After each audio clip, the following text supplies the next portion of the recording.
Peace, y'all. It's your man Dave with my brother Quest, the man bringing you all things marriage, paying you huge dividends on your investment in time with us. We're talking about love, sex, having children, money, spirituality, life, communication, and anything else to help you thrive and win in your relationships. And guess what? This is grown folks' business. So get ready to make grown-up decisions. You know why? Because marriage ain't for suckers. That's the name of the program. Marriage ain't for suckers. All right, let's get into it. Hey, yo, Quest. It's time to give the people something, man. What we talking about today? Yes, indeed. What up? It's your boy Quest. Welcome to another edition of the Marriage Ain't for Suckers podcast. Just wave the deuce on him as I introduce my man, my mellow, my man, host, co-host, you name it, he got it. L. David Harris. Hey, get on the mic. And MC. Hey, yo, Quest. Yes, sir. Class is in session. Let's get it. Y'all Shots come on in out. here, man. Huh? I say y'all come on in here, man. Yeah, come on in here, man. Shouts out to everybody this week, man, as we you know what I'm saying, like for real, do what we do best or do what we love to do, and let's talk about this thing called marriage. And some of y'all think we talking about it just because for argument's sake. No, this is how I keep myself in line, brother. I realized, D, that like for real, the person that is the fittest is the one who is consistently working out. And consider this my marital gym. This is where I come to work out, and people just, get a chance to be a fly on the wall while we do what we do. But shouts out to everybody who's been listening. For those who want to find a way to support us, you find that the information is dope that you get. And do me a favor, please stop by any of the podcast platforms, preferably iHeart, preferably Apple Podcasts, like for real, Google Podcasts. Do me a favor, stop by, leave us a review. And if you're watching live, you know what I'm saying, because we do it live every Thursday, comment in the section below. Let us know that you typed in, you know what I'm saying? And we will be ever so grateful for you doing that for us. So yeah, man, shouts to y'all for doing this every week. D, as customary, how are things on the island? Life is life. As usual. Listen, I just realized we should get a shirt. You know what I'm saying? Yeah. Life is life. Life is life. Marriage Ain't for Suckers podcast. You know what I'm saying? Life is life. Yeah, I probably have said that more times than anybody else who says life is life. I promise you, we need to just go on and coin it. Just go ahead and do it. Yeah. Just life is life hats. You know what I'm saying? Life is life. Life is life. Listen, I just realized that I didn't have the decency to put an overshirt on. I still got on my undershirt. Man, come on, man. Stop playing. What happened? Although we are a yardies, you understand, we come from a place, real talk, where that shirt that you got on is uniform. A pair of camouflage shorts and Timbs or Air Force Ones, whatever your preference is, depending on what borough you come from. Yeah, that's true. And a fitted Yankee. You know what I'm saying? That's true. That is true. That is very much Corner Star General uniform. You know what I'm saying? Yeah, because I'm looking at myself like this dude got his under, not the over. Sure. I don't know if they look at me weird. I'm sure they probably do. But when we go out of the country and we be on conference mode, or if we be in the state during summertime, you best believe I got on a white V-neck. Yeah. You know what I'm saying? Yeah. Yeah. And I know that they look at it undershirt, but I'm sorry. I'm socialized. So but clearly, Minna business. So Minna business. I'm just saying. But yeah, shouts out to everybody watching and listening. And I need you to do something.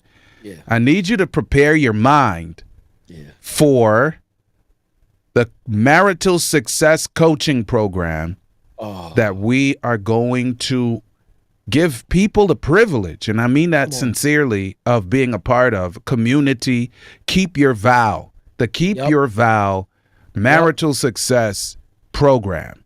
Yep. And we're going to give you a way to, get on the waiting list for that in short order.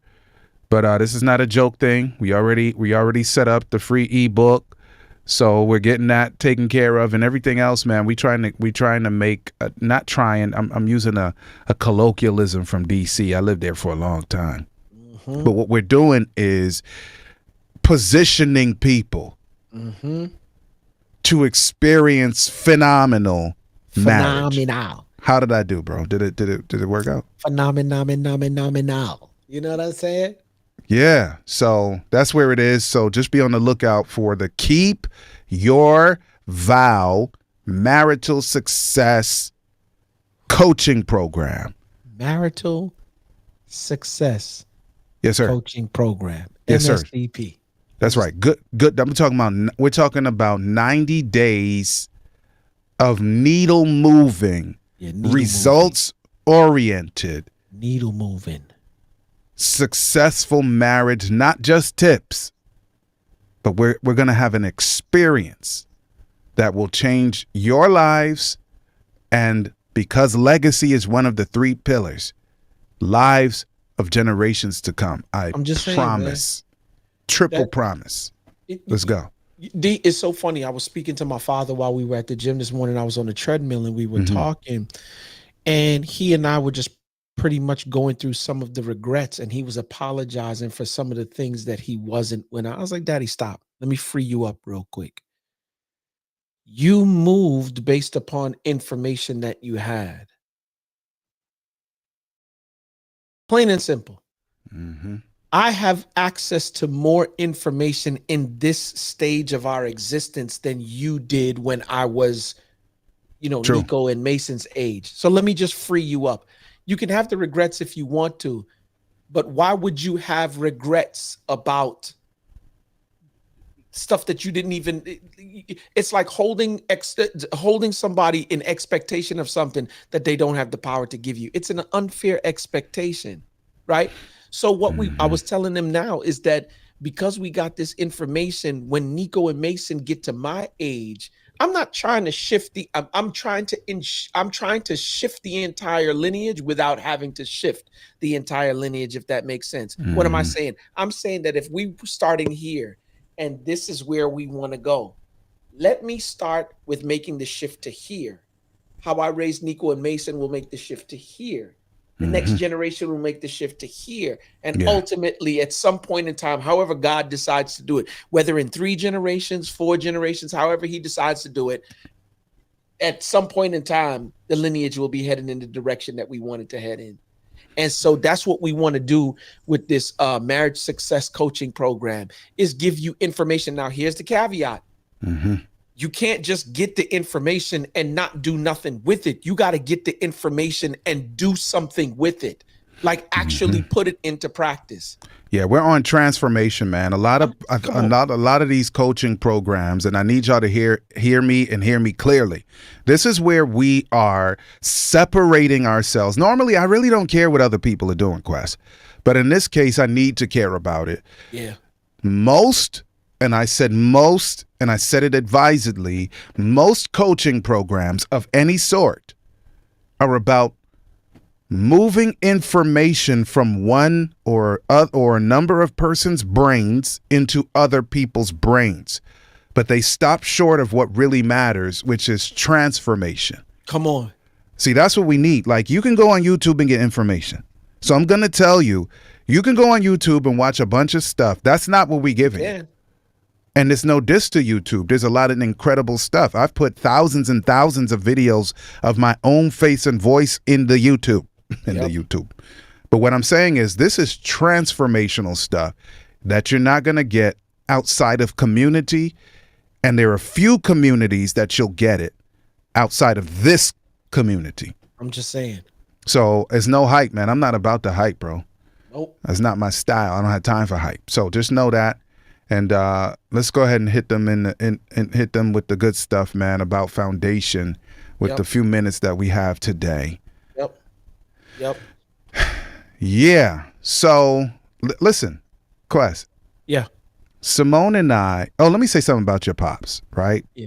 Shout to Big John. No diss. Yep.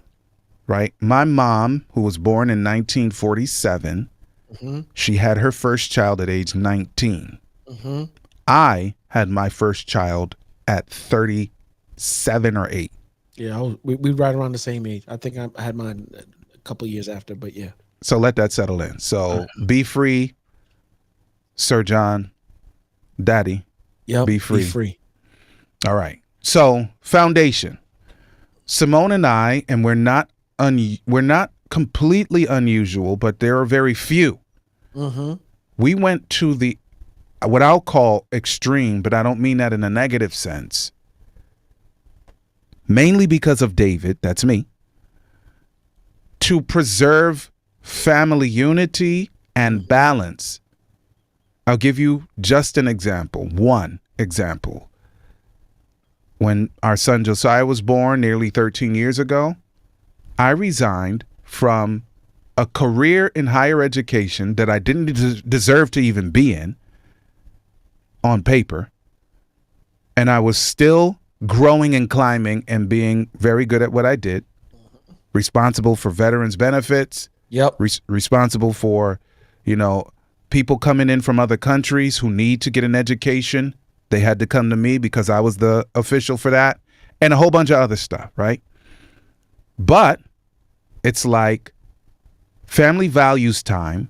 He's to be born, and to cut a long story, I'm home with him now doing business and whatever else I need to do. And then eventually we left our big home in rural America on acres at the base of a mountain with our own water source and all of that good stuff. Beautiful, man. Life is good. Right? Life is life. We moved from there to another country altogether for the same reason. Mm-hmm. So career, be gone.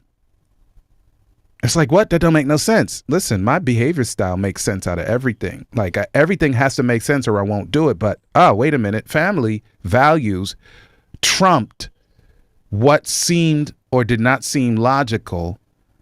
And all of these years later, same thing I did in 2021, left another, this time, quote, elected position in communication. Responsible for 220 member sites and more and some other stuff for the same reason, because we needed equilibrium. Anything that challenges equilibrium is a problem for me. And therefore, the foundation or the core value is whatever it takes for the family unit. That's all I got on that. Yep. So it's funny. This is the reason why, let me just put my spiritual hat on real quick. Mm-hmm. I don't know how people do marriage without God. I really don't. I mean, they do it. Mm-hmm. You know what I'm saying? And I'm not condemning you because you do it. I'm just telling you that I want phenomenal. Yes, sir. I want exceedingly abundantly above all I could ever think or ask. That's what I want. Right? Mm-hmm. And so it's funny you say that, because sometimes we can't see. Sometimes God gives you a glimpse of the end result. I'm talking within the context of marriage now. It really stretches across all the entire spectrum of life, but I'm just talking within the context of marriage. Sometimes he'll show you the end result, a glimpse of the end result, but he don't show you the plan. Because if he shows you the plan, Joseph, Job, ooh, Moses, like, you're probably like, you know what? Forget the destination. I ain't going. You know what I'm saying? I don't like that plan. I don't like that plan because I don't all the stuff, because I seriously think that if Joseph knew that he was, after receiving his dream, that and telling all his brothers that if they were going to look at him with the side eye, if they were going to sell him into slavery. Don't forget the pit, bro. They threw him in a hole first. In the pit. They put him in the bank, like they threw him in the hole, bro. Mm-hmm. I don't think that, and even that in and of itself is enough. It wasn't enough that he was in a pit. It was enough that he got pulled out the pit, sold into slavery. So it's just from one thing to the next. I get pulled out of a pit and I get sold into slavery. And your bros, and none of your many bros, nobody stepped up and said, this is not right. And here's the funny thing too, D. Even after things looked like they were turning around, my man's wife makes a pass at him and then threatens him for trying to. So my man back in the hole again Gone to prison for for a crime he didn't commit. a crime, and one of the worst crimes. You can't go after your boss's wife Are in you a kidding me? totalitarian society, cuz Are you kidding no, me? you don't do that. And yeah. And here's the funny thing: he had access to everything in my man's house. Just don't touch his wife. And Right? then here this woman that's not about nothing comes and She liked the way complicates my man things. moved, and she want piece of the action. And my man, how dare you? How dare you pass me Deny her, off deny me. as of all the people you could deny, not me. But guess what the reward was? Second in command in all of Egypt. Now you even up under me now. Even his boss was subject. To him. And dude he threw in jail. And then the then known world, because this is where the dope part comes. Mm-hmm. The then known world could only eat food because Of his provision. he was in power. Yep. God had given him wisdom Yep. to be able to provide for people during a full famine for 7 straight years. 7 years now, bro. All right. Cuz Okay. you ever been hungry? Come on, bro. We talking about Bro, 7 We years? from the hood. There's days we've been hungry, right? So do the knowledge though, D. Let me because we took a little, but we're right there. I promise we are. So imagine leaving what I considered a good paying job. Mm-hmm. Like I almost remember it like I was at Microsoft. Enough said. Yeah, we You didn't have a yellow bucket with I no wasn't diss to the wanting yellow for nothing. buckets. I'm just saying. But I that wasn't wasn't your wanting, homie. job. No, Okay. bro. I was over there migrating email platforms for some of your biggest companies who were switching from Lotus and from all these other email platforms over to it was at the time where the Microsoft had just created the whole Office 365 suite. And I was a part of the team of engineers that were moving the email platform email system from the platform that they were on over to. So there was this big onboarding.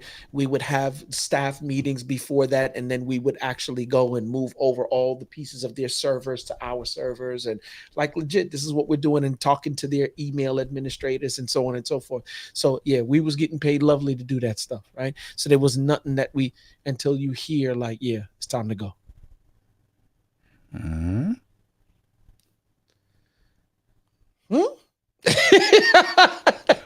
Where's that a while ago? This was still while I was going back to school to finish up, and then Yes. I was going to go get another CIS degree, right, to take it to the next level, right? Here's the funny thing: my mom, the way that I got into IT is that my mom was the one who said, you're good at this, you're good with your hands. Once again, she's operating on the information that she came from, coming from the beautiful island that you know what I'm saying? And we have an opportunity, take advantage of the opportunity that's in your hand. Not knowing when you come here, there are a couple of choices that you can make. See, when you're there and you grow up in that, you take advantage of the best opportunity. Sometimes it's only one or two, if That's one or right. two. No care Sometimes what. it's only one, and you Right. take advantage of the one that you got. Yeah. Not realizing that when you come here with that same mentality, you don't understand that there are a number of different opportunities that you can take advantage of. This is the land of opportunity. You Yeah. pick the one that you want, and you just be willing to work and stick to it, and you can have it. Yes, Our sir. parents didn't know that. Right. So I did the same thing, and I held on to based upon how I was raised because of her mentality. And it wasn't until later on she ended up like, yo, I'm glad that you're doing what you're doing. You chose what you wanted to do. Yes, sir. But this was one of them things I think, D, that really chose me, because God was like, all right, I'm going to have you move in your gift now. And he privileged you, as much as it was challenging, to have some experiences that all of us have our experiences, but I'm talking about a negative experience with the blessing of growth that really informs a lot of what you do. Like, for instance, I've been married. I like saying it, man. I always got to find a way to say it. Like, been married nearly 22 years, right? Yeah. One good wife, Yeah. extremely happy still, Yeah. right? That's my calling card. And my family model from before us was treacherous, like failed marriages everywhere, and nobody recovered. When I say recovered, no go again, no fix it. It's just I don't care which way you turn my family, flip it upside down. I don't care which side of the family you look at. So that's my path. But it's not always count up the numbers like 30 how much years. It's not always that. It's how do you also overcome adversity? Enter Quest. How do you overcome adversity? And so your story is a different story, but we end up back to the core value called phenomenal marriage. Yep. It's the same core value, different pathway. Yep. It was funny because even during those times while he was working on me, he was working on her. Because when you there say was her, a time where she was like, yep. She was like, don't worry. She was like, I make enough to hold us down. And I was like, you know, the man in me. keep like, the faith. Whatever. I'm not, we're not going to let that. And sometimes, even in the middle of marriage, you have to know when to just fall back. Right. There are a number of us who believe in the alpha male, but that is totally against you must decrease so that I can increase. Don't you remember I said I stayed home, bro. Yeah. But I left a perfectly great job. But here's the funny thing. Even to this day, D, when I'm at home working, even though we working and we doing our thing now, right? Even to this day, to see her have to leave the house and go to the office, it lightweight does. Of course, they would call it would lightweight do something to me. And even to this day, when I see her having to go to the office, now God is even doing some shifting in this season again, which means I got to turn up even more. Bro, right? That's it. So what are we saying? How do you navigate through all of this stuff? Just a second. My wife, remember Simone, for 2 years, she was going to the city 96 miles one way without me. So I feel you. I'm sorry, don't 96 one way miles, and bro. She's in the top of the top game in medical, even when there were blizzards. Remember Snowmageddon in the U.S.? Bro, we had 36 inches at our house, bro. 36. Bro. And wifey she had to go in. So there you go. Pardon the interruption. So I'm with you, bro. I'm with you. But what do we say to these things, D, when you are faced with these difficulties and challenges as it relates to this, and you know what I'm saying? Like, you know what the goal is, you're trying to move, but then the way that you make it to the goal kind of changes. Keep the spiritual hat on. Oh, because what we do is learn obedience. What we do is we learn to listen for the Creator's voice. And we literally just do what he shows us to do. And so logic, I'm not trying to make it nebulous. I'm not trying to make it mystical. Like logic sometimes, and I am the chief analytical person. Yeah. I am the chief of preparation.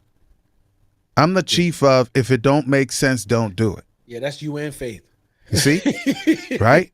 However, but, as we say, there are times that you say, now God, which way? And he'll say, that way. And logic is out the window because it don't make no sense. Yeah. Right? And so listening to God for core value stuff, when I resigned that other position all of those years later, and I'm in a privileged position, I'm talking about privilege, not just that I have work, but it's privileged work. And everybody knows that it's privileged work. And it's like, well, you say you're going to do what? Resign why? Yeah. Family and because balance, and I'm not positioned like I'm supposed to be, like that's our core value. What? Who does that? So I was like, okay, pause. God said so. And so here's the letter. And it's not a diss. It is not a diss. But we need equilibrium because daddy's out of position. Hubby is out of position. And so you listen for the cues. And so when I started to beg God, is it time now? Nope. Can I move now? Nope. Nope. And then when all of the thing mounted up properly to where it was not emotion, it was not feeling, it was principle. And there were so many boxes where the principle was being what do you call it? Not followed. He's like, okay, you can go now. Daddy's out of position. Health is out of whack. Wifey's going to the Heart Institute of the Caribbean because she can't manage my stress level. And I wasn't coming to her firing on her. She's watching what I'm going through because of the out of balanceness. And now she's going to the Heart Institute of why? Because she got a heart problem? No, but she's getting one. Yep. My heart's squeezing me, like they say, your heart beat you. Yep. I'm having, and I know, and I eat stress. I roll through here. I burn through stress. So I'm not one of those dudes that just take on stress. But listen, I was feeling my heart squeezing me. I was feeling other parts of my body that I'm not supposed to know and sense. Yep. My head is feeling like it's gonna explode, and I'm the cool dude. Yep. So it's like, yeah, this is, and then don't mention Josiah trying to bribe me not to do what men do. Not just men, but I'm a man. Go to work. Can I pay you? The boy was asking me if he could pay me to not. He would not go to bed until I could go to bed. And when I could go to bed was too late for him to be going to bed. It's too late for me to be going to bed. I'm not into that. I've never been about that life. I'm an 8 o'clock at night boy, but not during that time. I didn't have the privilege of going to bed at 8 o'clock at night. So all of that, it was just like, whatever that means, listen to the voice. God's voice says, okay, it's time now, son. Your family has to balance out like you already know. Yep. It's not a secret. You're not confused. It's time. But here's the funny thing. We think that we the one that's keeping this family together. We feel like we keeping the family together, not by might, nor by power, but by my spirit, saith the Lord of hosts. And if you are a Christian husband or you are a believer, right, then you should never be in position where you thinking it's you at the helm. God is the only one who is supporting you in thinking you doing what you do. You know what I'm saying? And that's, I believe, when we get stressed out, because you stressed out because you doing God's. Come on, cuz no. You doing you trying to operate as God. That's why you stressed out. You know what I'm saying? I'm like, all the way off my square. I'm talking about, why else would we be stressed out? If you know God got it, right? And you letting him do what he do, and he tells you, I know I told you I got it. It ain't gonna look like I got it, but trust me, I got it. Bro, and you the only time this is the reason why I'm saying, D, that in this space and place, we really got to be careful of what we let into our ears or what we watch. And I'm not just talking about TV. I'm talking about conversations with people, situations that you are a witness to. Like, you got to be careful, because your soul and your spirit is fertile ground. So in other words, whatever you plant is what it's going to bring forth. I don't care what you plant. Whatever you plant, it's going to harvest something. Good seed or bad seed. That's what's coming up. And I think in this season, we pay attention so much to the fruit, not realizing that in order for his plans in everything that we do to be properly manifested, we got to do the root work. We got to do the inside work. Let's go. You feel me? Yeah. So what does that look like? Because you're not just going when okay. So I told Zoe the other day, Like you are dope in this season. She probably gonna kill me if she listen to. Well, she don't listen to the podcast no way, Careful. so we good. She probably gonna kill me though. But we had a conversation the other day, right? And I was telling you that, you know what I'm saying, the children, they come and take your stuff and hold it hostage in their room, and then, you know what I'm saying, you don't never get it back. And so she took something, went down there, and we noticed some other stuff about her room that we was like, okay, you need to take care of this. You know what I'm saying? This is crazy now. Why? Because she focused most of her time out there than she do. I get it, young adult, you know what I'm saying? They want to express the freedom. But one thing that I always tell her, D, is that okay, freedom is a byproduct of responsibility. You want to look this way, you want to drive this car, you want to live in that house, you want to be able to be a part of this social group and that social group, and you want to move in these areas. But the truth of the matter is, you're not responsible enough to support. You don't just get into those places, drive those kind of cars, live in those kind of houses without doing something to acquire that. And so it requires a certain level of responsibility and discipline to the things that support. He said it the other day. God wants to give us some stuff in terms of marriage and family that we don't get and lose. He wants us to get it and keep it. But what keeps it is the inside work that you do by not, you know what I'm saying, listening to certain things, by not being a part of certain things, right? And that's what allows you to, the only way you lose it is you. Nobody can take it away, because God for sure ain't an Indian giver. So I say all of that to say, D, is that sometimes you think you're going to be prepared for the next level of challenges, and you haven't even been prepared for this current level of challenges. You haven't done the work. Listen, I don't know if you listened to, and by the way, I know what you meant by the giver statement. You know, people, this time is not the right time for that. But what people have said about that is to give and to take it back. God doesn't do that. He don't do that. Did you see that video? To answer for it at some point in time. Yeah. Did you see Sarita Jakes and her hubby? I was gonna send the thing to you. It's been a minute that I said this is gonna be them, but it's gonna be us. Yeah. Pause. But anyway. Yeah. Listen, I wish I had sent it to you so you could feel it without me just saying it. But she was speaking, man. It was a marriage conference. She's speaking in all of her grown womanness and authority. Yeah, I love it. And saying, basically, some of what has gone wrong in marriage, and y'all got to get it, is simple. It's when you started rewriting your vows. You started writing your own vows. Oh, come on, bro. And leaving out stuff. And then she quoted, and y'all can like or not like the traditional vow, whatever that means in the U.S., right?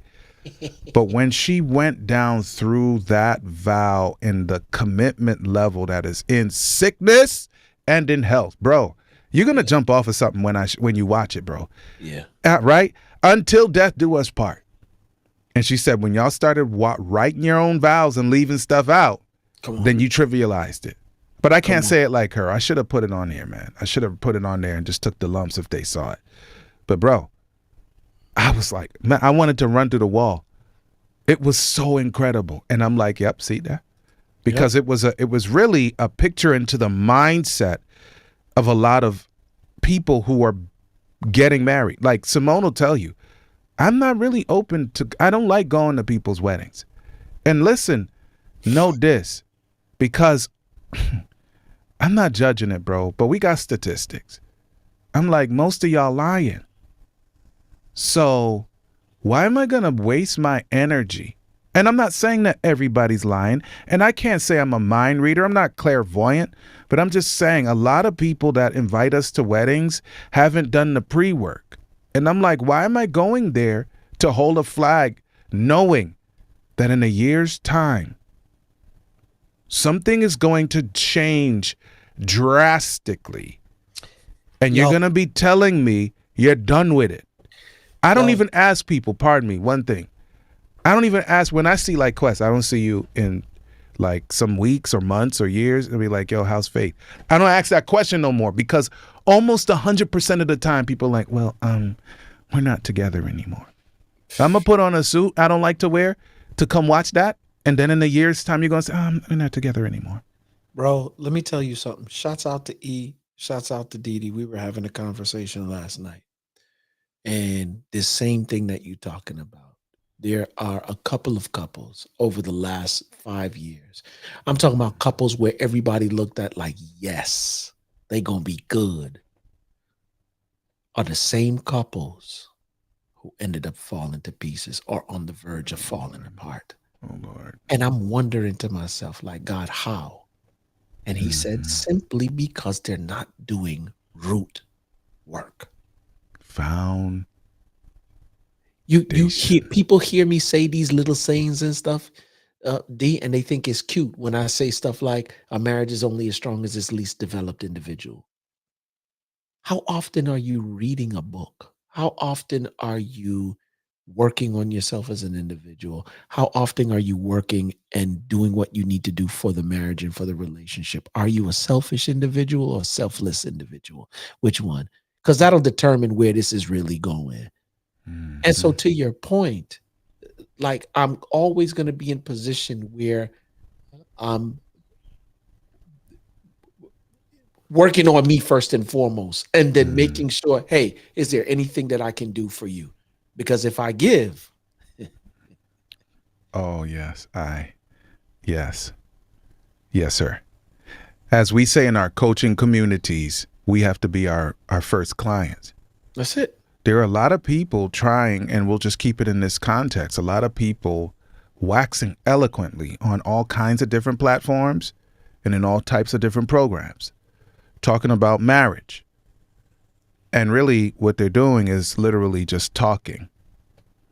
And so I'm just begging, and I'm not ashamed or afraid to beg people, married people first, to take marriage as the privilege it is. I wanted to say so seriously, but that sounds almost ominous. But as the privilege it is to build your spouses, build your children if you have any, but definitely build the community and legacy, and say yes to God to the degree that, just like our brother said here, I don't know if what he means by it, but you're so locked in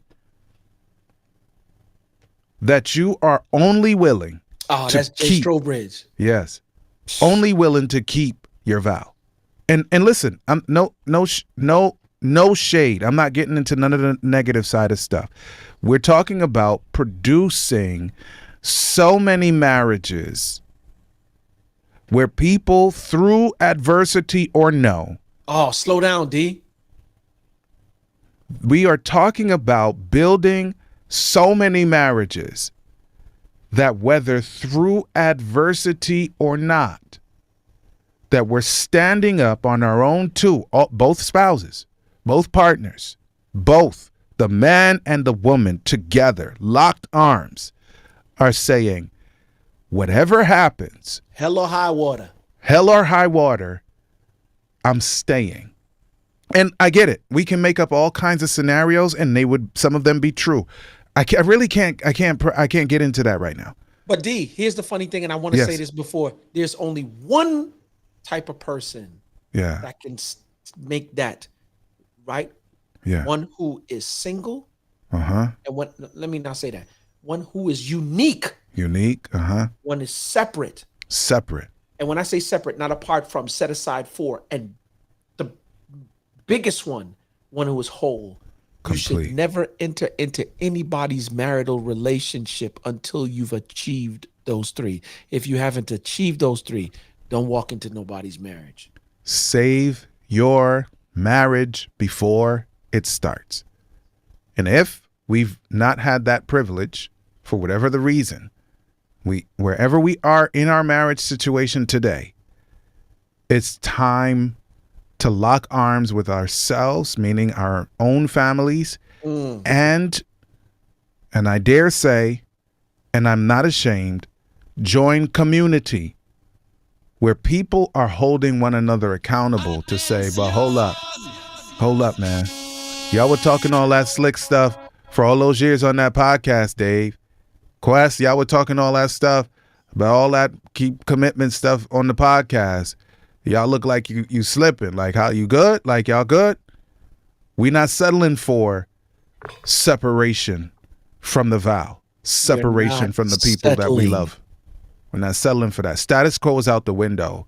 Yep. And somebody got to say it, man. And there's no scenario you can invent that I've not heard of. And I'm not going into those because every marriage is different. I get it. Like, I get all of why people may need to choose another route. But that is not like Joey Kibble. Shouts out to Joey. Yeah, man. Like, Joey is in another kind of community and mindset and brand that he's building to deal with that. So shout to people who are doing that, but that's not where we are. Nope. Right? That's his thing, and he's doing and gonna do exceedingly well to deal with the realities of that. But what we're talking about is before that. We're getting ahead of that curve. So that's all I got on that. Because there's always going to be the group of people who got the information, but you didn't listen. And now you got to feel, it's let me tell you something, D. I'm in that stage of my life now where I don't necessarily have to experience what you went through. I'm like, okay. Yeah. I'm going to choose that. I'm going to go ahead and choose that. Let's keep it 100. There's some things that just because that's what you experienced don't mean that that's what I got to experience. But there's some moves that you making that if you make that move, that's the same result for everybody who makes that particular kind of move. Yes, sir. And those moves where you don't make smart moves in your relationship, yep, that's the result for everybody. Let's just keep it 100. Yeah. You know what I'm saying? And yes, so sir. with that being said, yeah, be smart about your movement. Yeah, man. Well, it's 37 minutes after the hour. I'm usually at 30 minutes after the hour with wifey, and that's what I'm about to do, man, because I'm keeping my vow. I know that's right. Stay focused. Yeah. Holla at y'all. There you have it, y'all. I hope you've enjoyed your time with us. Marriage is about mutual love and mutual respect, and it works for those willing to make it work. Real talk, our spouses are treasured jewels given to us to make life better. And the sooner we learn to value one another will be the sooner we become the absolute best versions of ourselves we can be. Until next time, peace.